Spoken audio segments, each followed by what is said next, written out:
A lot of you guys have been struggling with kind of like finding the time to do everything basically. It is a struggle. It is a real struggle. I've told you guys my favorite way of organizing my schedule is with Post-it notes. Obviously, I have a stack of them.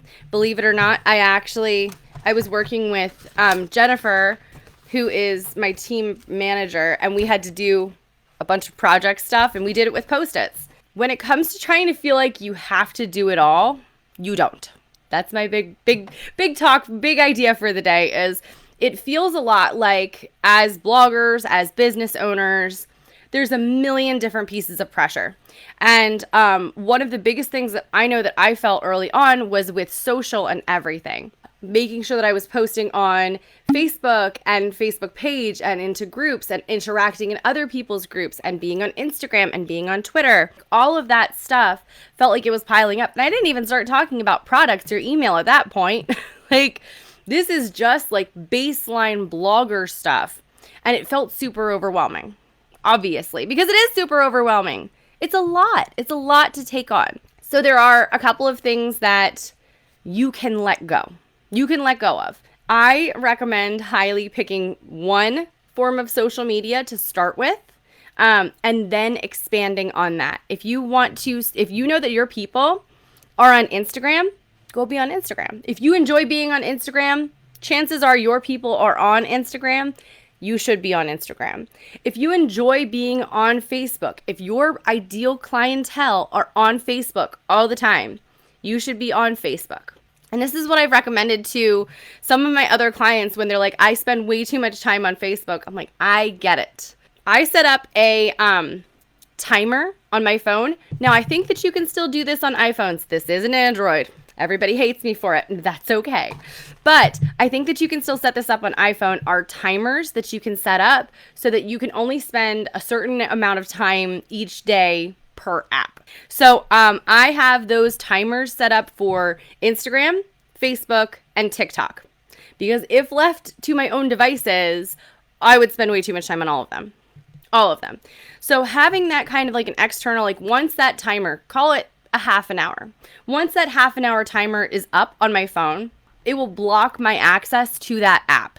And it helps in this really weird way. Like it really does help to make sure that I'm not going overboard with things that, quite frankly, I don't need to.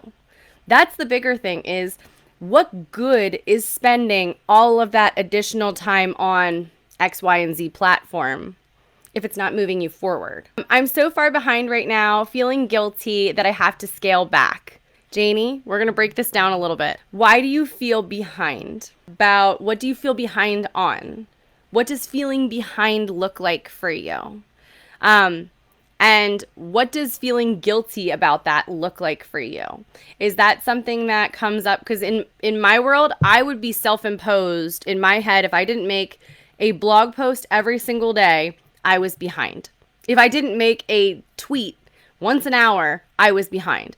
Post to my Facebook page once an hour, I was behind. And then it kind of scaled back to if I didn't post to once a day, I was behind. If I wasn't getting an email written every single day, I was behind. If I wasn't participating in a particular launch or a sale of an affiliate product or something, I was behind. And that to me looked like self-imposed guilt of I wasn't doing enough. What I wasn't doing enough looked like to me was that I didn't deserve to make money. I didn't deserve to have money because I didn't work hard enough for it. I'm not of that mentality where I'm going to be burning the candle at both ends to try to validate in my head earning money. Do you know what I mean? I'm not willing. I know my boundaries. Everybody's boundaries are different. So take these numbers with a grain of salt. I know my boundaries, and I know that for me and for the life that I have and the life that I want and the children that I have and everything, I want to work less than 25 hours a week. That's just what it is. And the results of me working more than 25 hours a week do not mean that I can earn more. That's not the case at all. The work that I do in that 25 hours is highly concentrated. It is writing emails, making launches, creating products, creating strategies, writing email campaigns, making ads, growing the audience, turning things to evergreen, setting up lead magnets, all of those things that are geared specifically towards growth, not just kind of like stabilizing. Okay, now I've made the blog post, now I've done this, now I've done that, and now I can relax. Now I'm allowed to earn more if I worked more than 50 hours a week. That was how I felt, was that I had to earn it by working more, that it had to come as a result of hard work. Because as people, we are taught that. Like, the harder you work, the more that you're able to earn. The sky is the limit when you can work hard. That's not always the case, especially when it comes to building your own business, because hard work doesn't necessarily mean that you're glued to your computer all day, every day. Or it doesn't mean that you have 1 million Twitter followers and 1 million Instagram followers and 1 million Facebook likes or whatever it is, and that you're also working 75 hours a week or something. You don't have to burn yourself out in order to make a living for your business. You really don't. The big things that you can do are prioritize, prioritize, prioritize. Look at the things that you can place on the back burner or get rid of completely. If you're not comfortable with getting rid of something, or if you want, let's say if you want Twitter, because I pick on Twitter all the time. Let's just keep picking on Twitter because I'm like, I don't get it. But my husband loves Twitter. My husband absolutely loves it. So if I felt for some reason like, hey, man, I think that I really need to have a Twitter strategy for my page, for my blog, I can know this with complete and utter certainty. I do not have any desire to, drive to, or energy to learn how to Twitter in a course, buy a platform or a service that will help me post regularly and make all of this content, come up with all of this additional content. I do not have the energy to do that, but I do know that I am willing to hire somebody to help me with that. And we're not talking like you have to hire a $1,000 a month social media manager right off the rip to learn about Twitter. You can hire somebody from Fiverr or Upwork to help you. There are plenty of people, especially when you can outsource. The world is huge.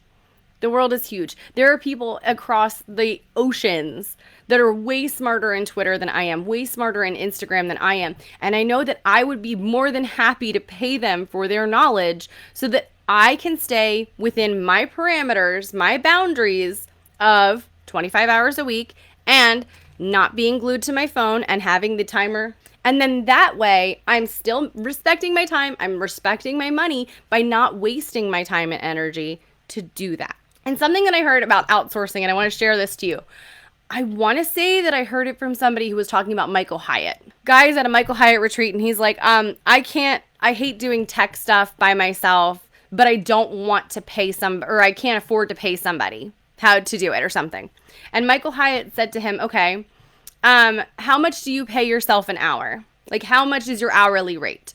And we all have a number, right? So let's just say this guy's was, I think that he said it was $200. Okay. Would you pay a tech guy $200 to spend 8 hours doing a job that really would only take somebody who is a professional 15 minutes? No, you definitely would not. So why are you taking on all of these extra roles yourself when you can ask for help from somebody who is a professional, who can do it in half the time, who doesn't have to study up on all of these things, who doesn't have to learn on a million different concepts, different platforms, etc., and they already know this stuff going in? That to me, I was like, oh, okay. I would never pay somebody $200 an hour to do what I do in tech, which is bad. I would never do that. I hired that out. And that's a big thing for me is like, if you're feeling behind ever, take a good hard look at why you're feeling that way. We talked a little bit about like it's a little bit woo-woo like to write things out sometimes, but it really does help to just feel like what is there that I'm behind on, and to look at that list objectively and say, will any of these things, is being behind, whatever that might be to you, on any number of the things on my to-do list, are these things that are on this list going to help me move my business forward, or are they busy work? Because so much of blogging and business can get really, really caught up in like the weeds of busy work. where we feel like we're supposed to be doing a lot of things. And next thing we know, we're back at 40 hours a week. And we're like, what do you have to show for it? It's like, I don't know. I posted a Facebook bunch. That's what we kind of do. That's our default setting, is like, it looks like it's productive. It looks like it's busy. But at the end of the day, if that needle isn't moving forward, if those fat stacks in that bank aren't stacking, it's busy work. And that's something that we can either cut out completely or you can hand off to somebody else.